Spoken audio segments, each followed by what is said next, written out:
വേദവിചാരം എന്ന ഈ പരമ്പരയിലെ മറ്റൊരു എപ്പിസോഡിലേക്ക് ഏവർക്കും സ്വാഗതം. പ്രാർത്ഥനയോടുകൂടി ഇന്നത്തെ വചന ശുശ്രൂഷയിലേക്ക് നമുക്ക് പ്രവേശിക്കാം. സ്നേഹിയാകുന്ന സ്വർഗീയപിതാവാം ദൈവമേ, അങ്ങയുടെ തിരുവചനം ഒരിക്കൽ കൂടി ചിന്തിപ്പാൻ തക്കോണം അങ്ങ് ഒരുക്കിയിരിക്കുന്ന മുഖാന്തരത്തെ ഓർത്ത് നന്ദിയോടെ സ്തുതിക്കുന്നു.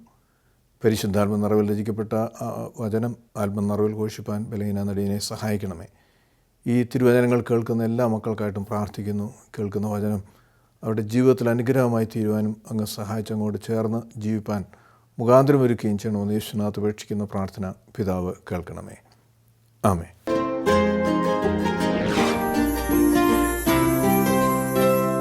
ഇന്ന് നമ്മുടെ ചിന്തയ്ക്കായി 2 ദിനവൃത്താന്തം 16-ാം അധ്യായം 9-ാമത്തെ തിരുവചനം, 2 Chronicles chapter 16 verse 9. യഹോവയുടെ ദൃഷ്ടി തന്നിൽ ഏകാഗ്രചിത്തരായിരിക്കുന്നവർക്ക് വേണ്ടി സ്വന്തം ശക്തി വെളിപ്പെടുത്തേണ്ടതിന് ഭൂമിയിൽ എല്ലായിടത്തും അങ്ങോട്ടും ഇങ്ങോട്ടും ചുറ്റി സഞ്ചരിച്ചുകൊണ്ടിരിക്കുന്നു. ഇതിൽ നീ ഭോഷത്വം പ്രവർത്തിച്ചിരിക്കുന്നു. ഇനിയും നിനക്ക് യുദ്ധങ്ങളുണ്ടാകും. ത്രിയേക ദൈവത്തിൻ്റെ തിരുനാമത്തിന് മഹത്വമുണ്ടാകട്ടെ. കർത്താവിൽ പ്രിയ സഹോദരങ്ങളെ, ദൈവം മനുഷ്യനെ തൻ്റെ ഛായയിലും സാദൃശ്യത്തിലും സൃഷ്ടിച്ച ശേഷം ഭൂമിയിൽ അവനെ അനുഗ്രഹസമ്പൂർണമായി ജീവിക്കുവാൻ തക്കോണമാക്കിയ നിമിഷം മുതൽ ദൈവത്തിൻ്റെ മഹത്വം അവനിലൂടെ ഈ ഭൂമിയിൽ ഉളവാകുവാൻ ദൈവം ആഗ്രഹിക്കുന്നതായിട്ട് നമുക്ക് കാണുവാൻ കഴിയും. ദൈവത്തിന് പ്രവർത്തിക്കുവാൻ തക്കവണ്ണം മറ്റനേക മുഖാന്തരങ്ങളുണ്ട്. പല സന്ദർഭങ്ങളിൽ പ്രത്യേകിച്ച് മനുഷ്യനോടുള്ള സന്ദേശം ദൈവം ദൂതന്മാരിലൂടെ നൽകുന്നതായി പഴയ നിയമത്തിലും പുതിയ നിയമത്തിലും നാം വായിക്കുമ്പോൾ അനേക ദൂതഗണങ്ങൾ ദൈവത്തിനുണ്ട് എന്ന് നമുക്ക് മനസ്സിലാക്കുവാൻ തക്കോണം കഴിയും. നാം വിശുദ്ധ മത്തായിയുടെ സുവിശേഷം 26-ാം അധ്യായം 53-ാമത്തെ തിരുവചനത്തിലേക്ക് വരുമ്പോൾ കർത്താവ് ഇത് പറയുകയാണ്: എൻ്റെ പിതാവിനോട് 12 ലെഗ്യോനിലും അധികം ദൂതന്മാരെ എൻ്റെ അടുക്കൽ നിർത്തേണ്ടതിന് എനിക്കിപ്പോൾ അപേക്ഷിക്കുവാൻ കഴിയുകയില്ലെന്ന് തോന്നുന്നു. അപ്പോൾ കർത്താവിൻ്റെ പരസ്യ ജീവിതത്തിൻ്റെ അവസാന നിമിഷങ്ങളിൽ കർത്താവിനെ ഒറ്റിക്കൊടുക്കുകയും ക്രൂശിക്കുവാൻ ഏൽപ്പിക്കുകയും ചെയ്യുന്ന സന്ദർഭത്തിൽ കർത്താവ് പറയുന്ന തിരുവചനമാണ്. അപ്പോൾ തൻ്റെ പിതാവിനോട് ദൂതന്മാരെ അയക്കുവാൻ കൽപ്പിക്കുവാൻ എനിക്ക് പറയാൻ സാധിക്കും, പക്ഷേ കർത്താവ് അത് ചെയ്യുന്നില്ല. ഭൂമിയിലെ ഓരോ പ്രവർത്തനങ്ങളും, ദൈവത്തിൻ്റെ പ്രവർത്തനങ്ങളും മറ്റുള്ളവർ മനസ്സിലാക്കേണ്ടത് ദൈവത്തിൽ വിശ്വസിക്കുന്ന വ്യക്തികളിലൂടെയാണ്. അതെപ്പോഴും നാം തിരുവചനത്തിൽ നാം അത് പഠിക്കുന്നുണ്ട്. ഇവിടെ നാം വായിച്ച തിരുവചനം നമ്മെ ഓർമ്മിപ്പിക്കുകയാണ്: യഹോവയുടെ ദൃഷ്ടി തന്നിൽ ഏകാഗ്രചിത്തരായിരിക്കുന്നവർക്ക് വേണ്ടി സ്വന്തം ശക്തി വെളിപ്പെടുത്തേണ്ടതിന് ഭൂമിയിൽ എല്ലായിടത്തും അങ്ങോട്ടും ഇങ്ങോട്ടും ചുറ്റി സഞ്ചരിച്ചുകൊണ്ടിരിക്കുന്നു. തന്നിൽ ഏകാഗ്രചിത്തരായിരിക്കുന്ന, അതായത് വളരെ ചുരുക്കം ആളുകൾക്ക് മാത്രമേ അപ്രകാരം ദൈവത്തിൽ 100% ആശ്രയിച്ചുകൊണ്ട് ജീവിക്കുവാൻ കഴിയാറുള്ളൂ. അപ്പോൾ അങ്ങനെ ഒരു ചെറിയ സമൂഹമാണെങ്കിൽ പോലും അവരിലൂടെ ദൈവത്തിൻ്റെ ശക്തി ലോകത്തിൽ വിളംബരം ചെയ്യുവാൻ ദൈവം സകലത്തിൻ്റെയും സൃഷ്ടാവാണെങ്കിൽ പോലും, സകലത്തെയും നിയന്ത്രിക്കുന്നവനും സകലത്തെയും അറിയുന്നവനാണെങ്കിൽ പോലും, ആ ദൈവത്തിൻ്റെ മഹത്വം തന്നിൽ വിശ്വസിക്കുന്നവരിലൂടെ ലോകം അറിയുവാൻ ദൈവം ലോകാരംഭം മുതൽ ശ്രമിക്കുന്നതായിട്ട് നമുക്ക് കാണുവാൻ തക്കോണം കഴിയും. അതുകൊണ്ട് ദൈവത്തിൽ വിശ്വസിക്കുന്ന, ദൈവത്തിൽ ആശ്രയിക്കുന്ന ഒരു ദൈവഭക്തനെ സംബന്ധിച്ചിടത്തോളം അവനിലൂടെ ദൈവത്തിൻ്റെ നാമം മഹത്വപ്പെടുവാൻ ദൈവം എപ്പോഴും ആഗ്രഹിക്കുകയാണ്. പലപ്പോഴും നമുക്ക് അപ്രകാരം ഒന്ന് ചിന്തിക്കുവാൻ കഴിയാറുണ്ടോ? ദൈവത്തിൽ വിശ്വസിക്കുന്ന, ദൈവത്തിൽ ആശ്രയിക്കുന്ന ഒരു ദൈവ പൈതൽ, ഒരു ദൈവഭക്തൻ, അവൻ ദൈവത്തിൻ്റെ മഹത്വം അവനിലൂടെ ലോകം അറിയുവാൻ ദൈവം ആഗ്രഹിക്കുകയാണ്. ഇവിടെ നമുക്കറിയാം, ഇത് സംസാരിക്കുന്നത് യൂദായുടെ ഒരു രാജാവിനോടാണ്. ഇസ്രയേൽ രാജ്യം 2 രാജ്യമായി ശലോമോൻ്റെ കാലശേഷം വിഭജിക്കപ്പെടുന്നതായിട്ട് നമുക്ക് കാണുവാൻ കഴിയും. 10 ഗോത്രങ്ങളുള്ള ഇസ്രയേലും 2 ഗോത്രങ്ങളുള്ള യഹൂദായും. ആ 2 രാജ്യങ്ങൾക്കും അവർക്ക് സ്വന്തമായ രാജാക്കന്മാരും രാജ്യവും ഉണ്ടായിരുന്നു. ഇവർ ദൈവത്തെ അറിയുന്നവരും ദൈവത്തെ ഭയപ്പെടുന്നവരുമായ ചുരുക്കം ചില രാജാക്കന്മാർ ഇവരുടെ ഇടയിൽ ജീവിക്കുമ്പോൾ, ദൈവവിശ്വാസത്തിൽ നിന്ന് അന്യദൈവങ്ങളെ ആരാധിക്കുന്ന ഒരു സാഹചര്യങ്ങളിലേക്ക് തിരിക്കുന്ന രാജാക്കന്മാരും ഈ 2 രാജ്യത്തിനും ഉണ്ടായിരുന്നു എന്ന് നമുക്ക് കാണുവാൻ കഴിയും.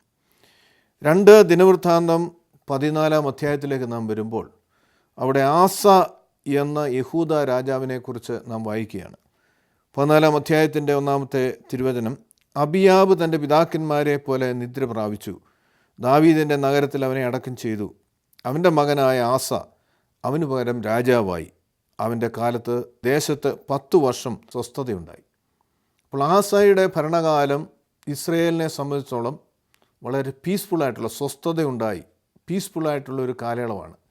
തുടർന്ന് നാം വായിക്കുകയാണ്, ആസ തൻ്റെ ദൈവമായ യഹോവയുടെ ദൃഷ്ടിയിൽ നല്ലതും ശരിയുമായത് ചെയ്തു. അപ്പോൾ ദൈവത്തിൻ്റെ ദൃഷ്ടിയിൽ ദൈവത്തിന് ഹിതമായിട്ടുള്ള പ്രവർത്തിച്ച ഒരു രാജാവായിട്ട് ആസയെ നാം കാണുകയാണ്. അതുകൊണ്ടാണ് അവർക്ക് ദൈവം സ്വസ്ഥത നൽകുന്നത്, പീസ്ഫുള്ളായിട്ടുള്ള ഒരു സാഹചര്യം അവർക്ക് ദൈവം നൽകുന്നത്. എന്നിട്ട് നാം വായിക്കുന്നു, അവൻ അന്യദേവന്മാരുടെ ബലിപീഠങ്ങളും പൂജാഗിരികളും നീക്കിക്കളഞ്ഞു, വിഗ്രഹ സ്തംഭങ്ങൾ ഉടച്ച് അശേര പ്രതിഷ്ഠകൾ വെട്ടിക്കളഞ്ഞു. യഹൂദായോട് അവരുടെ പിതാക്കന്മാരുടെ ദൈവമായ യഹോവയെ അന്വേഷിക്കുവാനും ന്യായപ്രമാണവും കൽപ്പനയും അനുസരിച്ച് നടക്കുവാനും കൽപ്പിച്ചു. അവൻ എല്ലാ യഹൂദ പട്ടണങ്ങളിൽ നിന്നും പൂജാഗിരികളും ധൂപ ബലിപീഠങ്ങളും നീക്കിക്കളഞ്ഞു. രാജ്യം അവൻ്റെ അധീനതയിൽ സ്വസ്ഥമായിരുന്നു. അപ്പോൾ നാം മനസ്സിലാക്കുക, അവൻ്റെ ഭരണത്തിന് മുമ്പ് ആ രാജ്യത്ത് എന്ന് പറയുമ്പോൾ അവൻ്റെ പിതാവാണ്. അതിനു മുമ്പ് അബിയാബ് തൻ്റെ പിതാക്കന്മാരെ പോലെ നിദ്ര പ്രാപിച്ചു, ദാവീദിൻ്റെ നഗരത്തിൽ അവനെ അടക്കം ചെയ്തു, അവൻ്റെ മകനായ ആസ. അപ്പോൾ പിതാവിൻ്റെ ഭരണകാലത്തും അന്യദൈവങ്ങളെ ആരാധിക്കുന്ന ഒരു സാഹചര്യമായിരുന്നു യഹൂദായ എന്ന രാജ്യത്തുണ്ടായിരുന്നത്. ദൈവത്തിൻ്റെ സ്വന്തം ജനതയാണ്.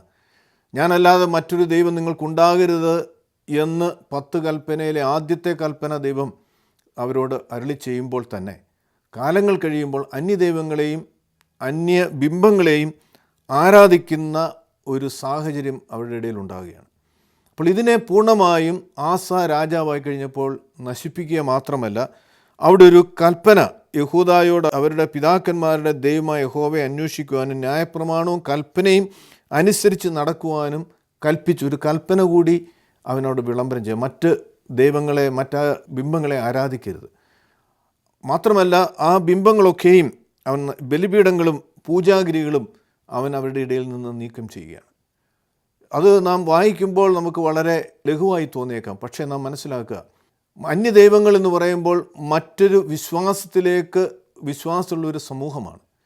അന്നും ഇന്നും ഒരു വിശ്വാസത്തിനെതിരെ മറ്റു വിശ്വാസമുള്ളൊരു വ്യക്തി പ്രവർത്തിച്ചാൽ അത് വലിയ കലാപങ്ങൾ ഉണ്ടാകുന്ന സാഹചര്യമാണ്.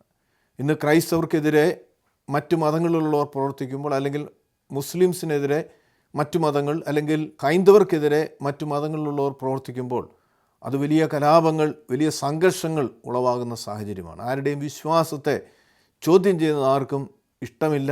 അവരുടെ ദേവന്മാർ അവരുടെ ശക്തിയാണ് എന്ന് വിശ്വസിക്കുന്ന സമൂഹത്തിൽ നിന്ന് അതിനെ നീക്കിക്കളയുക അത്ര എളുപ്പമുള്ള കാര്യമല്ല. പക്ഷേ ആസ തൻ്റെ ഭരണകാലത്ത് അപ്രകാരം ചെയ്ത വെല്ലുവിളികളെ അവൻ ഏറ്റെടുത്ത് അപ്രകാരം ചെയ്യുവാൻ അവന് കഴിഞ്ഞത് അവൻ വിശ്വസിക്കുന്ന, അവൻ ആരാധിക്കുന്ന ദൈവമല്ലാതെ മറ്റൊരു ദൈവമില്ല എന്ന് 100% ഉറപ്പുണ്ടായിരുന്നുകൊണ്ടാണ് അപ്രകാരം അവന് ചെയ്യുവാൻ കഴിയുന്നത്.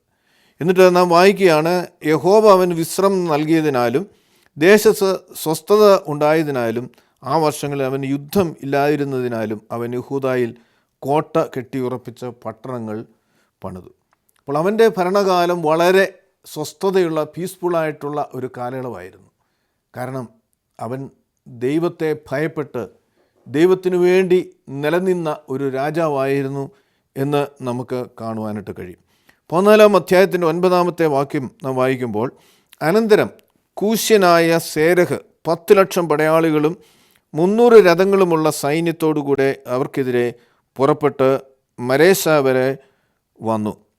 ആസ അവനെതിരെ പുറപ്പെട്ടു. അവർ മാരേശയ്ക്ക് സമീപം സോഫേദ താഴ്വരയിൽ യുദ്ധത്തിന് അണിനിരത്തി. അപ്പോൾ ഇങ്ങനെ കാലങ്ങൾ മുമ്പോട്ട് പോകുമ്പോൾ നാം അവിടെ ഒരു കൂശ്യനായ അല്ലെങ്കിൽ എത്യോപ്യനായ സേരക് 10 ലക്ഷം പട്ടാളവുമായിട്ട്, പടയാളികളും 300 രഥങ്ങളുമായിട്ട് യഹൂദയ്ക്കെതിരെ യുദ്ധത്തിനായിട്ട് വരികയാണ്. അപ്പോൾ ആസ എന്ത് ചെയ്തു? അവൻ യുദ്ധത്തിനായി അണിനിരത്തി. എന്നിട്ട് 11-ാമത്തെ വാക്യം, ആസ തൻ്റെ ദൈവമായ യഹോവയെ വിളിച്ചപേക്ഷിച്ചു. യഹോവേ, ബലവാനെതിരെ ബലഹീനനെ സഹായിക്കുവാൻ നീയല്ലാതെ മറ്റാരുമില്ല. ഞങ്ങളുടെ ദൈവമായ യഹോവേ, ഞങ്ങളെ സഹായിക്കണമേ. നിന്നിൽ ഞങ്ങൾ ആശ്രയിക്കുന്നു. നിൻ്റെ നാമത്തിൽ ഞങ്ങൾ ഈ മഹാസൈന്യത്തിനെതിരെ പുറപ്പെട്ടു വന്നിരിക്കുന്നു. യഹോവേ, നീ ഞങ്ങളുടെ ദൈവമാകുന്നു. മർത്യൻ നിനക്കെതിരെ പ്രബലനാകരുതേ എന്ന് പറഞ്ഞു. ആസയെ സംബന്ധിച്ചോളം അവൻ്റെ സൈന്യത്തിന് ബലം കൂടി. കാരണം കഴിഞ്ഞ കാലങ്ങളിൽ അവർക്ക് സ്വസ്ഥത നൽകി അവൻ അവിടുത്തെ എല്ലാ കാര്യങ്ങളിലും ശ്രദ്ധ ചെലുത്തി അവൻ്റെ ശക്തി വർദ്ധിച്ചിരിക്കുകയാണ്. പക്ഷേ അവൻ സ്വന്തം ശക്തിയിൽ ആശ്രയിക്കാതെ ദൈവത്തിലേക്ക് അവൻ്റെ നിലവിളി ഉയരുകയാണ്, അവൻ്റെ പ്രാർത്ഥന ഉയരുകയാണ്. അവൻ പ്രാർത്ഥിക്കുകയാണ്, യഹോവേ, ബലവാനെതിരെ ബലഹീനനെ സഹായിക്കുവാൻ നീ അല്ലാതെ മറ്റാരുമില്ല. ഞങ്ങളുടെ ദൈവമായ യഹോവേ, ഞങ്ങളെ സഹായിക്കണമേ. നിന്നിൽ ഞങ്ങൾ ആശ്രയിക്കുന്നു. നിൻ്റെ നാമത്തിൽ ഞങ്ങൾ ഈ മഹാസൈന്യത്തിനെതിരെ പുറപ്പെട്ടു വന്നിരിക്കുന്നു. അപ്പോൾ സൈന്യത്തിനെതിരെ പുറപ്പെട്ടു വന്നിട്ട് യുദ്ധം ചെയ്യാതെ ദൈവത്തോട് പ്രാർത്ഥിക്കുന്ന ഒരു രാജാവിനെ നമ്മുടെ കാണുകയാണ്. ദൈവത്തിൻ്റെ ശക്തിയിൽ ആശ്രയിക്കുന്ന, സ്വന്തം ശക്തിയിൽ ആശ്രയിക്കാതെ, ദൈവം മഹാബലവാനാണല്ലോ, നീ ഞങ്ങളുടെ ദൈവമാകുന്നു, മർത്യൻ നിനക്കെതിരെ പ്രബലനാകരുത്. മനുഷ്യന് ദൈവത്തിൻ്റെ മുമ്പിൽ ആരുമില്ലല്ലോ, അതുകൊണ്ട് നിന്നിൽ ഞങ്ങൾ ആശ്രയിക്കുന്നു എന്ന് പ്രാർത്ഥിക്കുന്ന ആസയെ നമുക്കിവിടെ കാണുവാൻ കഴിയും. സ്വന്തം ശക്തിയുണ്ട്, രാജ്യമുണ്ട്, സൈന്യങ്ങളുണ്ട്, ബലമുണ്ട്. എന്നിട്ടും ഈ സൈന്യത്തിനെതിരെ യുദ്ധം ചെയ്യുവാൻ ദൈവത്തിൽ ആശ്രയിക്കുന്ന, ദൈവത്തിൽ ശരണപ്പെടുന്ന ഒരു രാജാവിനെ നമുക്കിവിടെ കാണുവാൻ കഴിയും. അടുത്ത വാക്യത്തിൽ നാം വായിക്കണം, അപ്പോൾ യഹോവ ആസായുടെയും യഹൂദരുടെയും മുമ്പിൽ കൂശ്യരെ പരാജയപ്പെടുത്തി, കൂശ്യർ ഓടിപ്പോയി. അപ്പോൾ ദൈവം അവർക്ക് വേണ്ടി അത്ഭുതങ്ങൾ പ്രവർത്തിച്ച് ദൈവത്തിൽ ആശ്രയിക്കുമ്പോൾ എന്ന് നമുക്കവിടെ കാണുവാൻ കഴിയുകയാണ്. തുടർന്ന് ഒരു വലിയ കൊള്ള അവരിൽ നിന്ന് അവർ പിടിച്ചെടുക്കുന്നതായിട്ടൊക്കെ നമുക്ക് കാണുവാൻ കഴിയും. അപ്പോൾ ഈ 10 ലക്ഷം വരുന്ന സൈന്യത്തെ പരാജയപ്പെടുത്തുക മാത്രമല്ല, അവരെ മുഴുവനും കൊന്ന് അവരുടെ കൊള്ള മുതൽ ഇവർ പിടിച്ചെടുക്കുന്നതായിട്ട് നാം കാണുകയാണ്.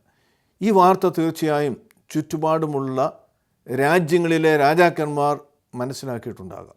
അതുകൊണ്ട് തുടർന്നുള്ള കാലയളവിൽ ഇവന് കൂടുതൽ സുരക്ഷിതത്വം അല്ലെങ്കിൽ സുരക്ഷിതമായിട്ട് മുമ്പോട്ട് പോകുവാൻ, പീസ്ഫുള്ളായിട്ട് മുമ്പോട്ട് പോകാനുള്ള സാഹചര്യങ്ങൾ അവന് ലഭിക്കുന്നതായിട്ട് നമുക്ക് കാണുവാൻ കഴിയും. കാരണം ആസായുടെ ദൈവം ഇന്നും ജീവിക്കുന്നു. ആസായുടെ ദൈവം ശക്തനാണ്. ആ ദൈവത്തിൽ ആശ്രയിക്കുന്ന ആ രാജ്യത്തെ ദൈവം വിടുവിക്കും. അവർക്കെതിരെ യുദ്ധം ചെയ്ത് ജയിക്കുവാൻ സാധ്യമല്ല എന്നുള്ളൊരു ബോധ്യം ചുറ്റുപാടുമുള്ള എല്ലാ രാജ്യങ്ങൾക്കും ഉണ്ടാകുകയാണ്. അന്നത്തെ കാലയളവിൽ നമുക്കറിയാം, ഡെമോക്രാറ്റിക്കായിട്ടുള്ള ഒരു ഭരണ സംവിധാനമായിരുന്നില്ല. രാജാക്കന്മാരാണ് അന്നൊക്കെയും രാജ്യങ്ങൾ ഭരിച്ചിരുന്നത്. അത് സിറിയ ആയിരുന്നാലും, യഹൂദയായിരുന്നാലും, ഇസ്രയേൽ ആയിരുന്നാലും, ഫറവോയുടെ അല്ലെങ്കിൽ മിസ്രൈം ആയിരുന്നാലും, ചുറ്റുപാടുമുള്ള എല്ലാ രാജ്യങ്ങളും രാജഭരണത്തിൽ ആയിരിക്കുമ്പോൾ അവർക്ക് ഇഷ്ടമുള്ളത് സമയത്ത് ബലഹീനമായിട്ടുള്ള രാജ്യത്തെ ആക്രമിച്ച് കീഴടക്കുക എന്നുള്ളത് അന്നത്തെ കാലയളവിൽ സ്വാഭാവികമായിട്ട് നടന്നുകൊണ്ടിരുന്ന ഒരു സാഹചര്യത്തിൽ ഈ യഹൂദയുടെ രാജാവായ ആസയുടെ ഭരണകാലത്ത് ആരും അതിനായിട്ട് മുതിരുന്നില്ല എന്ന് നമുക്ക് കാണുവാൻ കഴിയുകയാണ്. കാരണം ആസ ദൈവത്തിൽ ആശ്രയിച്ചുകൊണ്ട്, ദൈവത്തിൽ ശരണം പ്രാപിച്ചുകൊണ്ട് മുമ്പോട്ട് പോയ ഒരു രാജാവായതുകൊണ്ടും ഇപ്രകാരം അവർക്കെതിരെ വന്നിട്ടുള്ള സൈന്യങ്ങളെ ദൈവം ഇടപെട്ടവരെ തോൽപ്പിക്കുകയും ചെയ്തിട്ടുള്ളതുകൊണ്ടും അവർക്ക് ദൈവം സ്വസ്ഥത നൽകുന്നതായിട്ട് നമുക്ക് കാണുവാൻ കഴിയും. 15-ാം അധ്യായത്തിൻ്റെ അവസാന തിരുവചനത്തിലേക്ക് നാം വരുമ്പോൾ നാം വായിക്കുകയാണ് 18-ാമത്തെ വാക്യം, വെള്ളി, പൊന്ന്, ഉപകരണങ്ങൾ എന്നിങ്ങനെ തൻ്റെ പിതാവ് സമർപ്പിച്ചതും താൻ സ്വയം സമർപ്പിച്ചതുമായ വസ്തുക്കൾ അവൻ ദേവാലയത്തിലേക്ക് കൊണ്ടുവന്നു. ആസയുടെ വാഴ്ചയുടെ 35-ാം വർഷം വരെ പിന്നെ യുദ്ധമുണ്ടായില്ല. 35 വർഷങ്ങൾ, നീണ്ട 35 വർഷങ്ങൾ ആസയുടെ ഭരണകാലത്ത് ഒരു യുദ്ധവും ഉണ്ടാകാത്ത രീതിയിൽ ദൈവം അവർക്ക് തുണയായി, അവർക്ക് സങ്കേതമായി അവരെ നയിച്ചിരുന്നതായിട്ടൊക്കെ നമുക്ക് കാണുവാൻ കഴിയും. തുടർന്ന് നാം അവിടെ 12-ാമത്തെ തിരുവചനത്തിലേക്ക് വരുമ്പോൾ ആസ ഒരു ഉടമ്പടി എടുക്കുകയാണ്. 15-ാം അധ്യായത്തിൻ്റെ 12-ാം വാക്യം, പിന്നെ അവർ തങ്ങളുടെ പിതാക്കന്മാരുടെ ദൈവമായ യഹോവയെ പൂർണ്ണ ഹൃദയത്തോടും പൂർണ്ണ മനസ്സോടും കൂടെ അന്വേഷിച്ചു കൊള്ളാമെന്ന് ഒരു ഉടമ്പടി ചെയ്തു. അപ്പോൾ ദൈവത്തിൽ ആശ്രയിച്ച് ദൈവത്തിൽ ശരണം പ്രാപിച്ചുകൊണ്ട് പോകുന്ന ആ രാജ്യത്തിന് സ്വസ്ഥത നൽകുക എന്ന് പറയുമ്പോൾ അതിൻ്റെ അർത്ഥം ബാഹ്യമായ ഒരു സമ്മർദ്ദമോ ഒരു യുദ്ധമോ ഒരു ഭയമോ ഇല്ലാതെ വരുമ്പോൾ ആ രാജ്യം വളരെ സമ്പന്നമാകും. കാരണം പിന്നീട് അവർ ഇൻറ്റേർണൽ ഡെവലപ്മെൻറ്റിന് വേണ്ടി, അതായത് ആ രാജ്യത്തിൻ്റെ ഡെവലപ്മെൻറ്റിന് വേണ്ടിയുള്ള കാര്യങ്ങളാണ് ശ്രദ്ധ. കാരണം ബാഹ്യമായ ഡിഫൻസിന് പണം ചെലവാക്കേണ്ട, അങ്ങനെയുള്ള കാര്യത്തെക്കുറിച്ച് ഭാരപ്പെടേണ്ട. ഇപ്പോൾ അവരുടെ ശ്രദ്ധ മുഴുവൻ ഈ രാജ്യത്തിലാണ്, രാജ്യത്തിൽ വസിക്കുന്ന ജനതകൾക്ക്. അപ്പോൾ സ്വസ്ഥത നൽകുക എന്ന് പറയുമ്പോൾ അവിടെയുള്ള ജനത്തിന് സമ്പന്നതയുടെ ഒരു വർഷങ്ങളാക്കി ഈ കാലയളവിൽ ദൈവം അവരെ വഴി നടത്തുകയാണ്. കാരണം ഇവർ ദൈവഭയത്തിൽ അന്യദൈവങ്ങളെ ആശ്രയിക്കാതെ അന്യബിംബങ്ങളെയും അശേരാ പ്രതിഷ്ഠകളെയും നശിപ്പിച്ച് സത്യദൈവത്തിൽ ആശ്രയിച്ച് മുമ്പോട്ട് പോകുന്നൊരു കാലയളവായിരുന്നു ആസയുടെ ഭരണകാലത്തിൻ്റെ ആദ്യത്തെ 35 വർഷക്കാലം എന്ന് നമുക്ക് കാണുവാൻ കഴിയും. 41 വർഷം യഹൂദ ഭരിച്ചിരുന്ന രാജാവായിരുന്നു ആസ. ഇനി എന്താണ് സംഭവിക്കുന്നത്? എല്ലാം ഭംഗിയായി ദൈവം അവരെ അനുഗ്രഹിച്ചവരെ വഴി നടത്തുകയാണ്. ആ രാജ്യത്തിന് സ്വസ്ഥതയുണ്ടായി, ആ ദേശത്തിലുള്ള ജനങ്ങൾക്ക് സമൃദ്ധിയായി. അങ്ങനെ അനുഗ്രഹങ്ങളാൽ മുമ്പോട്ട് പോയിക്കൊണ്ടിരിക്കുന്ന ഈ രാജ്യം നാം 16-ാം അധ്യായത്തിലേക്ക് വരുമ്പോൾ അതിൻ്റെ 1 മുതലുള്ള തിരുവചനത്തിൽ നാം വായിക്കുകയാണ്. ആസയുടെ വാഴ്ചയുടെ 36-ാം ആണ്ടിൽ ഇസ്രയേൽ രാജാവായ ബേശ യഹൂദയ്ക്കെതിരെ വന്നു. യഹൂദ രാജാവായ ആസയുടെ അടുക്കിലേക്ക് വരികയോ പോവുകയോ ചെയ്യുവാൻ ആരെയും അനുവദിക്കാത്ത വിധം രാമായെ കോട്ട കെട്ടി ഉറപ്പിച്ചു. അപ്പോൾ ഇസ്രയേൽ രാജ്യം മറ്റൊരു രാജ്യമാണ്. യഹൂദന്മാരാണ് അവിടെ വസിക്കുന്നത്. 10 ഗോത്രങ്ങളുള്ള ഇസ്രയേൽ രാജ്യത്തിൻ്റെ രാജാവ് ആയ ബേശ യഹൂദ രാജ്യത്തിനെതിരെ, ആസ എന്ന രാജാവിനെതിരെ യുദ്ധത്തിനായിട്ട് വരുന്നതായിട്ട് നാം കാണുകയാണ്. ഇപ്പോൾ ഇതിൻ്റെ തൊട്ട് മുമ്പുള്ള തിരുവചനത്തിൽ 15-ാം അധ്യായത്തിൻ്റെ 17-ാമത്തെ വാക്യത്തിൽ നാം വായിക്കുന്നു, എന്നാൽ പൂജാഗിരികൾക്ക് ഇസ്രയേലിൽ നീക്കം വന്നില്ല, എങ്കിലും ആസയുടെ ഹൃദയം അവൻ്റെ ജീവിതകാലമൊക്കെയും യഹോവയിൽ ഏകാഗ്രമായിരുന്നു. അപ്പോൾ യഹൂദയിൽ അന്യദൈവങ്ങളെ നീക്കം ചെയ്ത് ദൈവത്തിൽ മാത്രം വിശ്വസിക്കുന്ന ഒരു സാഹചര്യം അവിടെ ആസ ഒരുക്കിയപ്പോൾ ഇസ്രയേലിൽ അന്യദൈവങ്ങൾക്ക് മാറ്റമുണ്ടായിരുന്നില്ല. നമ്മുടെ വായിച്ചു, എന്നാൽ പൂജാഗിരികൾക്ക് ഇസ്രയേലിൽ നീക്കം വന്നില്ല. ഇസ്രയേലിൽ അന്നും പൂജാഗിരികൾ അന്യദൈവങ്ങളെ ആരാധിക്കുന്ന ഒരു സാഹചര്യമാണ് അവിടെ നിലനിന്നിരുന്നത്. അപ്പോൾ അങ്ങനെയുള്ളൊരു സാഹചര്യത്തിലാണ് യഹൂദയ്ക്കെതിരെ, ദൈവത്തിൻ്റെ ജനം അല്ലെങ്കിൽ ദൈവത്തിൽ ആശ്രയിച്ച് മുമ്പോട്ട് പോകുന്ന ഒരു ജനത്തിനെതിരെ ഇസ്രയേൽ യുദ്ധത്തിനായിട്ട് കടന്നു വരുന്നത്. പക്ഷേ 35 വർഷം കഴിഞ്ഞ് 36-ാമത്തെ വർഷത്തിൽ ഇത് സംഭവിക്കുമ്പോൾ ഇതിനു മുമ്പ് ഇപ്രകാരമുള്ള സാഹചര്യത്തിൽ ദൈവത്തിൽ ആശ്രയിച്ച് ദൈവത്തോട് പ്രാർത്ഥിച്ച ആസ എന്താണ് ചെയ്യുന്നത്?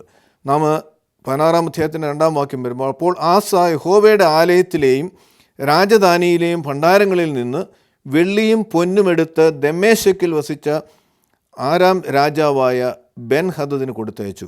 എൻ്റെ അപ്പനും നിൻ്റെ അപ്പനും തമ്മിൽ സഖ്യമുണ്ടായിരുന്നതുപോലെ നമുക്ക് തമ്മിലും ഉണ്ടാകണം. ഇതാ ഞാൻ നിനക്ക് വെള്ളിയും പൊന്നും കൊടുത്തയക്കുന്നു. ഇസ്രയേൽ രാജാവായ ബേശ എന്നെ വിട്ടു പിന്മാറേണ്ടതിന് നീ അവനോടുള്ള നിൻ്റെ സഖ്യം ഉപേക്ഷിക്കണം എന്ന് പറഞ്ഞു. അപ്പോൾ ദൈവത്തിൽ അതുവരെയും ആശ്രയിച്ച് ദൈവത്തോട് പ്രാർത്ഥിച്ചിരുന്ന ആസ ഈ വലിയ സാഹചര്യത്തിൽ ദൈവത്തോട് പ്രാർത്ഥിക്കുന്നില്ല. അവൻ്റെ ബുദ്ധിയിൽ ആശ്രയിച്ചുകൊണ്ട് അവൻ യഹോവയുടെ ഭണ്ഡാരത്തിലെയും രാജധാനിയിലെയും ഭണ്ഡാരത്തിൽ നിന്ന് വെള്ളിയും പൊന്നും എടുത്ത് ദമ്മേശക്കിൽ വസിച്ച ആരാം രാജാവായ സിറിയൻ രാജാവായ ബെൻ ഹദദിന് കൊടുത്തയക്കുകയാണ്. എന്നിട്ട് ആ ബെൻ ഹദദിനോട് പറയുകയാണ്, നമ്മുടെ അപ്പന്മാർ തമ്മിൽ സഖ്യം ഉണ്ടായിരുന്ന പോലെ നമുക്കും തമ്മിലും ഉണ്ടാകണം. അതായത് ഇന്നത്തെ കാലയളവിൽ ട്രീറ്റി, അതായത് ഒരു രാജ്യം, 2 രാജ്യങ്ങൾ തമ്മിലുള്ള ട്രീറ്റി എന്ന് പറഞ്ഞാൽ മറ്റൊരു രാജ്യം ഈ ഏതെങ്കിലും ഒരു രാജ്യത്തെ ആക്രമിക്കാൻ വന്നാൽ അവർ ചേർന്ന് നിന്ന് 3-ാമത്തെ രാജ്യത്തോട് യുദ്ധം ചെയ്യും. അങ്ങനെ ഒരു സഖ്യം അന്ന് ഉണ്ടായിരുന്നു. അപ്പോൾ ആ കാലയളവിൽ ഉണ്ടായിരുന്ന സഖ്യം ഈ ബെൻ ഹദദും ബേശ, അതായത് ഇസ്രയേലും ഭരിച്ചിരുന്ന രാജാവും ആരാം രാജാവും തമ്മിലൊരു സഖ്യം ഉണ്ടായിരുന്നു. അപ്പോൾ ഇവിടെ എന്താണ്, ആസ രാജാവ് പറയുകയാണ്, നിങ്ങളുടെ സഖ്യം ഉപേക്ഷിച്ചിട്ട് നിങ്ങൾ ഞങ്ങളുമായിട്ട് സഖ്യം ഉണ്ടാക്കണം, എന്നിട്ട് നമുക്കൊരുമിച്ച് ഇസ്രയേൽ രാജ്യത്തിനെതിരെ യുദ്ധം ചെയ്യാം. ഇവിടെ നാം വായിക്കുകയാണ് 4-ാം വാക്യം, ബെൻ ഹദദ് ആസ രാജാവിൻ്റെ വാക്ക് കേട്ടു, തൻ്റെ സൈന്യാധിപന്മാരെ ഇസ്രയേൽ പട്ടണങ്ങൾക്ക് നേരെ അയച്ചു. അവർ ഈയോനും ദാനും ആബേൽമയിലും നഫ്താലിയുടെ സകല സംഭരണ നഗരങ്ങളും പിടിച്ചടക്കി. ബേശ അത് കേട്ടപ്പോൾ രാമായെ പണിയുന്ന തൻ്റെ പ്രവൃത്തി നിർത്തിവെച്ചു. അപ്പോൾ ആസ രാജാവ് യഹൂദരെയൊക്കെയും കൂട്ടി ബേശ പണിത രാമായുടെ കല്ലും തടിയും എടുത്തുകൊണ്ടുപോയി. അവൻ അവ കൊണ്ട് ശേബയും മിസ്പയും പണിതു. അപ്പോൾ ആസ രാജാവ് പറഞ്ഞതനുസരിച്ച് ബെൻ ഹദദി ഇസ്രയേലിനെതിരെ പ്രവർത്തിക്കുന്നതായിട്ടും അത് ഭയപ്പെട്ടുകൊണ്ട് ആ രാജാവ് അവിടെ നിന്ന് പിന്മാറുന്നതായിട്ടും ബേശ അവിടെ നിന്ന് പിന്മാറുന്നതായിട്ടും നാം കാണുകയാണ്. അവൻ പണിതുകൊണ്ടിരുന്ന ആ നഗരത്തിലെ സകലതും ബേശ ചെയ്തുകൊണ്ടിരുന്നതൊക്കെയും ആസ തൻ്റെ രാജ്യത്തിലുള്ളവരുമായി പോയി യഹൂദ്യരെ കൂട്ടിക്കൊണ്ടുപോയി ബേശ പണിത രാമായുടെ കല്ലും തടിയും എടുത്തുകൊണ്ട് പോവുകയാണ്. തൻ്റെ രാജ്യത്തിലേക്ക് കൊണ്ടുപോയി അവിടെ മിസ്പയും ശേബയും അവൻ പണിയുന്നതായിട്ട് നമുക്ക് കാണുവാൻ കഴിയും.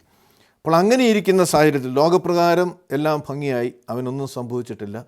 അവൻ ബെൻഹദീദുമായി ഉള്ള സഖ്യം മൂലം ഇസ്രായേൽ ജനതയ്ക്ക് ഇവരെ ആക്രമിക്കുവാൻ കഴിഞ്ഞു. ലോകപ്രകാരം എല്ലാം ഭംഗിയായിട്ട് മുമ്പോട്ട് പോകുമ്പോൾ എന്താണ് സംഭവിക്കുന്നത്? 7-ാമത്തെ വാക്യം, ആ കാലത്ത് ദർശകനായ ഹനാനി യഹൂദ രാജാവായ ആസയുടെ അടുക്കൽ വന്ന് അവനോട് പറഞ്ഞത്, നീ നിൻ്റെ ദൈവമായ യഹോവയിൽ ആശ്രയിക്കാതെ അരാം രാജാവിൽ ആശ്രയിച്ചതുകൊണ്ട് അരാം രാജാവിൻ്റെ സൈന്യം നിൻ്റെ കയ്യിൽ നിന്ന് രക്ഷപ്പെട്ടിരിക്കുന്നു. അപ്പോൾ ദൈവം ഒരു പ്രവാചകനിലൂടെ, ഒരു ദർശകനിലൂടെ, ഹനാനി എന്ന ദർശകനിലൂടെ ആസ രാജാവിലേക്ക് അയച്ച് പറയുകയാണ്, നീ ദൈവത്തിൽ ആശ്രയിക്കുന്നതിന് പകരം നിൻ്റെ ബുദ്ധിയിൽ ആശ്രയിച്ച് നീ ആരാ രാജാവിനെ സങ്കേതമാക്കി ഇപ്രകാരം പ്രവർത്തിച്ചതുകൊണ്ട് എന്താണ് ആരാ രാജാവിൻ്റെ സൈന്യം നിൻ്റെ കയ്യിൽ നിന്ന് രക്ഷപ്പെട്ടിരിക്കുന്നു. അപ്പോൾ ദൈവത്തിനൊരു പ്രത്യേക ഉദ്ദേശം ഉണ്ടായിരുന്നു ആസയെക്കൊണ്ട്. എന്താണ് അത്? ആരാം രാജാവിനെ തോൽപ്പിച്ച ആ സൈന്യത്തെ മുഴുവനായിട്ട് നശിപ്പിക്കുവാനുള്ളൊരു പദ്ധതി ദൈവം ചെയ്തിരുന്നു. പക്ഷേ ആ പദ്ധതി നടപ്പിലാക്കുവാൻ ഇവൻ്റെ സ്വന്തം ബുദ്ധിയിൽ ആശ്രയിച്ചു പോയതുകൊണ്ട് അവന് സാധ്യമായില്ല. എന്നിട്ട് പറയുകയാണ്, യഹോവയുടെ ദൃഷ്ടി തന്നിൽ ഏകാഗ്രചിത്തരായിരിക്കുന്നവർക്ക് വേണ്ടി സ്വന്തം ശക്തി വെളിപ്പെടേണ്ടതിന് ഭൂമിയിൽ എല്ലായിടത്തും അങ്ങോട്ടും ഇങ്ങോട്ടും ചുറ്റി സഞ്ചരിച്ചുകൊണ്ടിരിക്കുന്നു. ഇതിൽ നീ പോഷത്വം പ്രവർത്തിച്ചിരിക്കുന്നു. ഇനിയും നിനക്ക് യുദ്ധങ്ങൾ ഉണ്ടാകും. ദൈവത്തിൻ്റെ ശക്തി നിന്നിലൂടെ, നീ ദൈവത്തിൽ ആശ്രയിച്ചും ദൈവത്തെ ഭയപ്പെട്ടും മുമ്പോട്ട് പോയിരുന്ന കാലയളവിൽ നിന്നിലൂടെ ചുറ്റുപാടുമുള്ള രാജ്യങ്ങൾ, ലോകം മുഴുവനും അറിയുവാൻ ദൈവം പ്രവർത്തിച്ചുകൊണ്ടിരിക്കണം. അങ്ങനെ തുടരുവാൻ ദൈവം ആഗ്രഹിച്ചിരുന്നു. പക്ഷേ നീ ദൈവത്തിൽ ആശ്രയിക്കാതെ നിൻ്റെ സ്വന്തം ബുദ്ധിയിൽ ആശ്രയിച്ച് നീ ഇപ്രകാരം ചെയ്തതുകൊണ്ട് നിൻ്റെ സമാധാനം നഷ്ടപ്പെടുവാൻ പോവുകയാണ്. ഇനി നിനക്ക് യുദ്ധങ്ങൾ ഉണ്ടാകും എന്നവനോട് കൽപ്പിക്കുകയാണ്. അപ്പോൾ ദൈവം ഇത് തൻ്റെ പ്രവാചകനിലൂടെ പറയുമ്പോൾ ആസയ്ക്ക് വീണ്ടും ഒരു അവസരം. കാരണം ആസയെ നശിപ്പിക്കുവാൻ ദൈവം ഒരിക്കലും ആഗ്രഹിച്ചിരുന്നില്ല. ആസ ഒരു ദൈവഭക്തനായി മുമ്പോട്ട് പോകാൻ ദൈവം ആഗ്രഹിച്ചതുകൊണ്ടാണ് ഒരു പ്രവാചകൻ അവൻ്റെ സന്നിധിയിലേക്ക് അയച്ച് അവൻ്റെ കുറവുകളെ അവന് ചൂണ്ടിക്കാണിക്കുന്നത്. അവനോടെ ദൈവസന്നിധിയിൽ അവന് തെറ്റുകളേറ്റു പറഞ്ഞ് അനുതപിച്ച് ദൈവത്തോട് പാപമോചനം ആവശ്യപ്പെട്ടുകൊണ്ട് കൂടുതൽ ദൈവകൃപയിൽ മുമ്പോട്ട് പോകാനുള്ള സാധ്യതയാണ് ദൈവം അവന് വേണ്ടി ഒരുക്കിയത്. എന്നാൽ എന്താണ് സംഭവിക്കുന്നത്? അടുത്ത വാക്യത്തിൽ നാം വായിക്കുന്നു, അപ്പോൾ ആസ ദർശകനോട് കോപിച്ച് അവനെ കാരാഗ്രഹത്തിലാക്കി. ഈ കാര്യനിമിത്തം അവനോട് ഉഗ്രകോപമുണ്ടായിരുന്നു. ആ സമയത്ത് ആസ ജനത്തിൽ ചിലരെ പീഡിപ്പിച്ചു. അപ്പോൾ ഈ പ്രവാചകൻ പറയുന്നത് കേട്ട് അനുതപിച്ച് മനസ്തപിച്ച് ദൈവത്തിലേക്ക് തിരിയുന്നതിന് പകരം അവൻ ഈ പ്രവാചകനെ കാരാഗ്രഹത്തിലാക്കിയാണ് അവനോടുള്ള കോപം മൂലം. അപ്പോൾ അവൻ്റെ ഹൃദയം അത്രയധികം കഠിനമായി. ദൈവത്തിൽ നിന്ന് അവൻ്റെ ഹൃദയം മാറി ഏകാഗ്രചിത്തനായി ജീവിച്ചിരുന്ന ആസയുടെ ജീവിതത്തിൽ ദൈവം നൽകിയ അനുഗ്രഹങ്ങളും സമാധാനവും സുരക്ഷിതത്വവും നൽകി മുമ്പോട്ട് നയിക്കുമ്പോൾ അവൻ സ്വന്തം ബുദ്ധിയിൽ ആശ്രയിക്കുന്നതായിട്ട് നാം കാണുകയാണ്. തുടർന്ന് നാം വായിക്കുമ്പോൾ 15-ാമത്തെ തിരുവചനം, ആസയുടെ വൃത്താന്തങ്ങൾ ആദ്യാവസാനം യഹൂദയിലെയും ഇസ്രായേലിലെയും രാജാക്കന്മാരുടെ പുസ്തകത്തിൽ എഴുതിയിരിക്കുന്നു. ആസായിക്ക് തൻ്റെ വാഴ്ചയുടെ 39-ാം ആണ്ടിൽ കാലിൽ രോഗം ബാധിച്ചു. രോഗം അതികഠിനമായിരുന്നു. എന്നാൽ അവൻ തൻ്റെ രോഗാവസ്ഥയിൽ യഹോവയെ അല്ല വൈദ്യന്മാരെയാണ് അന്വേഷിച്ചത്. തൻ്റെ ഭരണത്തിൻ്റെ 39-ാം വർഷം കാലിൽ രോഗം, വളരെ ലഘുവായി നമുക്ക് തോന്നാവുന്ന കാലിൽ രോഗം ബാധിക്കുകയാണ്. അവിടെയും ദൈവത്തിലേക്ക് അവന് തിരിയാം, ദൈവത്തോട് അവന് പ്രാർത്ഥിക്കാം. അവൻ അതിന് പകരം വൈദ്യന്മാരെയാണ് അന്വേഷിച്ചത് എന്നിവിടെ നാം വായിക്കുകയാണ്. അവൻ വൈദ്യന്മാരെയാണ് അന്വേഷിച്ചത്. എന്നിട്ട് അടുത്ത വാക്യത്തിൽ നാം വായിക്കുന്നു, ആസ തൻ്റെ പിതാക്കന്മാരെ പോലെ നിദ്ര പ്രാപിച്ചു. തൻ്റെ വാഴ്ചയുടെ 41-ാം ആണ്ടിൽ അവൻ മരിച്ചു.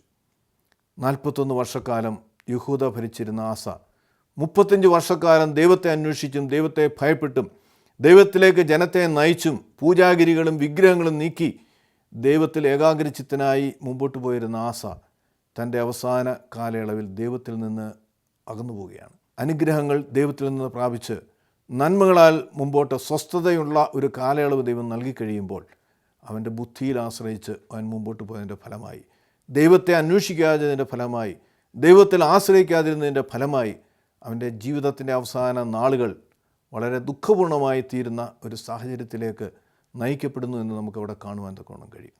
കർത്താവിൽ പ്രിയ സഹോദരങ്ങളെ, ദൈവം നമ്മളിലൂടെ ദൈവത്തെ അറിയുന്ന, ദൈവത്തെ ഭയപ്പെടുന്ന വ്യക്തികളിലൂടെ ദൈവത്തിൻ്റെ ശക്തി ലോകത്തെ അറിയിക്കുവാൻ, ദൈവം ആരാണെന്ന് ലോകത്തിനെ വെളിപ്പെടുത്തുവാൻ തക്കോണം ആഗ്രഹിക്കുകയാണ്. പലപ്പോഴും അപ്രകാരം ഒരു സമ്പൂർണ്ണ ആശ്രയം നമുക്ക് ഉണ്ടെങ്കിൽ മാത്രമേ നമ്മളിലൂടെ ദൈവത്തിന് പ്രവർത്തിക്കുവാൻ കഴിയുകയുള്ളൂ.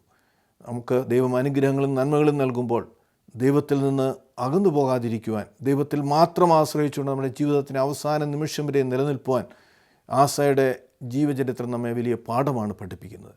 അതിനായി നമുക്ക് പരിശുദ്ധാത്മാവ് നമ്മെ നയിക്കുന്നതിനായിട്ടും നമ്മെ നിയന്ത്രിക്കുന്നതിനായിട്ടും നമുക്ക് പ്രാർത്ഥിക്കാം. ദൈവകൃപയിൽ മുമ്പോട്ട് പോകാൻ നമ്മെ ഓരോരുത്തരെയും, വചനം കേട്ടവരെയും ദൈവം സഹായിക്കട്ടെ. ദൈവം നമ്മെ അനുഗ്രഹിക്കട്ടെ.